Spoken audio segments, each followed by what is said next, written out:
Hepinize merhabalar arkadaşlar. Mutfağıma ve kanalıma hoş geldiniz. Yaz tatili olunca şimdi köydeyiz biz. Bugün sizlere C vitamini deposu böğürtlen çayı ayva yaprağı ile birlikte böğürtlen çayı tarifi vereceğim. Bunun için öncelikle böğürtlenlerimizden kızıl rengi tabağımıza topluyor.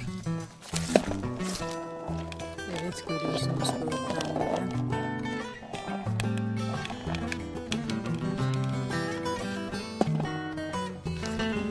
Böğürtlenimiz de elma ağacının dibinde.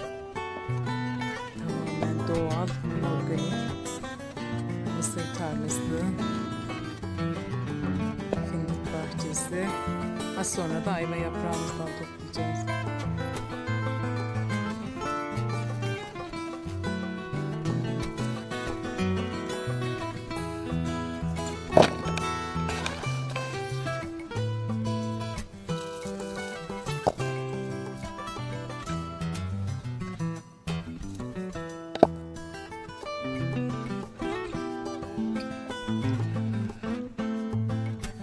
Bu da ayva ağacı. Görüyorsunuz üzerinde ayva var. Ve bu yapraklardan böğürtlen çayımızın içerisine katmak için koparıyoruz.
C vitamini deposu böğürtlenle öksürüğe çok iyi gelen ayva yaprağından hazırlamış olduğumuz çayımız servise hazır arkadaşlar. Afiyet olsun.